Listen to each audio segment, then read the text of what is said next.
Hello everyone, how have you been? I feel like we haven't chatted in a while. I haven't been my normal chatty self. I just haven't had the time to make videos, but now I have a bit of time because I'm meeting up with my friend and I'm like an hour early. Does anyone else meet up with their friends as if they're going on a date? Like the preparation, like I've got myself all ready, I'm ready to meet my friend as if it's a date. I can't understand it. So I have a bit of time and I thought, why not talk about the books that I'm reading and just have a good chat. First up, have you ever seen a more me chair in your life? I don't think you have. I got this chair without the flowers and then I of course added the flowers. They weren't selling this madness. I made it mad, obviously, but I absolutely adore it. So I'm just going to go straight into the books and talk about what I'm currently reading. This one I picked up in a charity shop the other day. This is Alice Walker Collected Poems. This is so worth your money. Alice Walker is my favourite author. My favourite short story collection is by her called Living by the Word. My favourite poetry collection, Revolutionary Petunias by this gal. My favourite book, The Colour Purple, Alice Walker. I'm a bit of a fan. So in this collection it has Once, Revolutionary Petunias, Goodnight Willie Lee, I'll See You in the Morning, and Horses Make a Landscape More Beautiful, and new poems. So you've got 4 collections in there and new poems. This is so worth the money. This is so beautiful. Her poems are just gorgeous. They're so lyrical. They've got such a beautiful rhythm. My all-time favourite poem though is from Revolutionary Petunias and it's called Burial. Oh, it's got such a kick to it, that poem. It's just, it'll break your heart. It's so good. Absolutely loving this. Like, what more can I say? It's Alice Walker, you know, like I just love her. So yeah. Next up is another woman I love, Agatha Christie. This is Agatha Christie Secret Notebooks.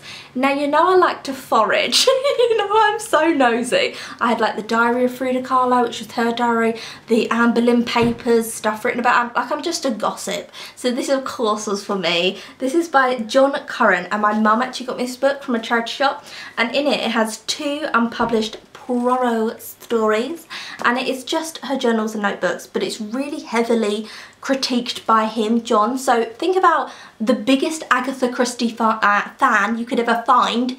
It's John and he's just like, she's amazing, she's great, I'm loving it. I feel like I'm chatting to a friend and he's just like, isn't she just amazing? And I'm like, I just love good old Agatha. Like that's how it feels. It's so joyful, like I love it. So the beginning of the book, it's him critiquing her like style and really going into it and saying she does this well and that and that. And then her journals and notebooks are mad. So she had no real structure. She didn't really write out a structure to a story as you think she would plot the narrative. She doesn't do that. It's really sporadic notes, but it's so interesting if you've read the books, because if you've read the books you'll know the ending to them, but in her notebooks she's got alternate endings and I'm like, oh my god, they would have been a completely different book. Those characters would be seen completely differently and that's what's so interesting. But she was a mad one. So she has like notes about certain books, she'll have quite a lot, and then some she won't, and then they'll be written in different journals, and her handwriting is printed in it at times, but it's so messy you can't understand it,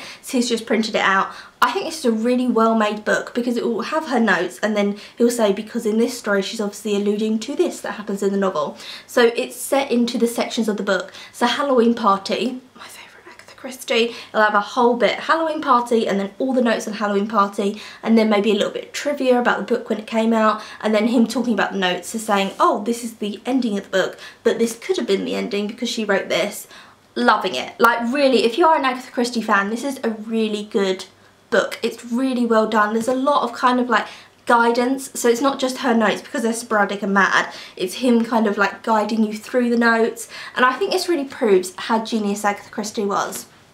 Here is why. It's because she had such complex stories and so many different characters to keep track of, but she didn't have a lot of notes, so she held all that information in her head. Genius. That to me is pure genius, to be able to do that. I can't even like remember my own birthday. Like literally I can't remember sometimes how old I am. That's my level of genius. I don't know my parents' birthday, I don't know my boyfriend's birthday. Like I'm useless. So for her to like know all this, I think it's fantastic. Love it. I love the like beginning pages are just her notebooks, and then I'll show you the other one as well. It's just her notebooks. It's just lovely. And John does critique her quite harshly sometimes. He's like, this didn't really work in this book, this like thing that she was trying to do with in symbolism or stuff, but it worked magically in this book that she did. So he's always harking back to something she did, so it's not too harsh.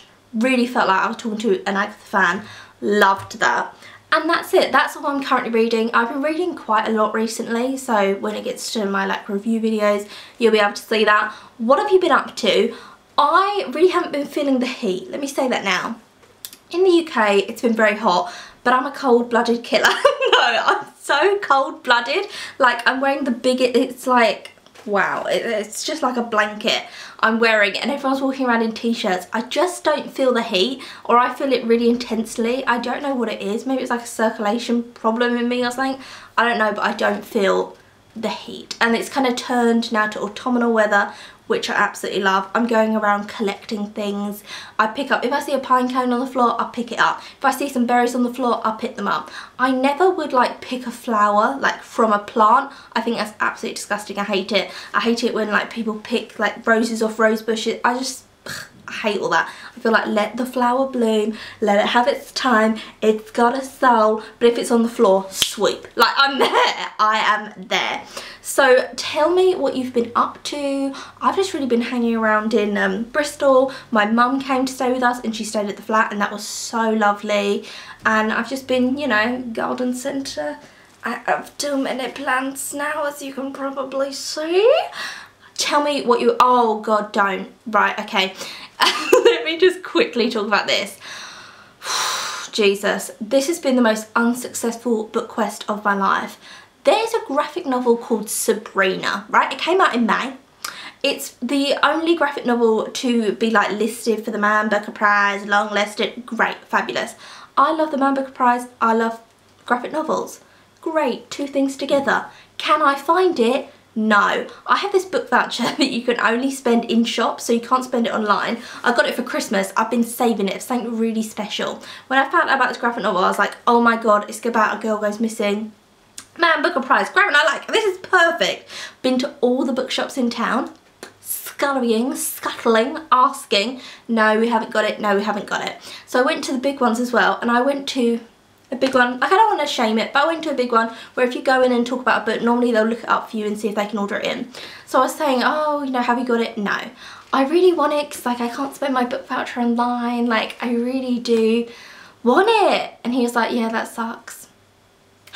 He didn't even look it up, and I was just standing at the till, and I wanted to be like, can you just look on your computer, because I know you have a database, come on, can you just, you know, come on, come on, come on. I used to be a shop assistant, I know the hell of it, but you know, just look it up. He was just standing there and he would not look it up, and I was just standing there like, should I ask, should I not? So now I'm gonna have to go into town like with my friend and ask, because I want it so bad and I want to use my voucher. So yeah, there's my little rant story. I hate it when there's a book that you want so much but you just cannot source it and you cannot find it, and then all your friends on Instagram are like, oh my god, great book, I love it. Who's read it? Let's talk about it. Guys, please, don't rub my face in it. Like, so yeah, I'm gonna have to go on like a quest and hopefully it'll be good this time. The sun is coming out and it's like blinding me in the face. So I'm gonna leave now. I've chatted too much at you now. Tell me what you have been up to, and I'll see you again soon for another video. A lot sooner than I've been posting, because I've been posting like once every 2 weeks and stuff like that. Ridiculous. So I'll be posting more like my regular self. Okay, bye. I can show you my plans. Too many,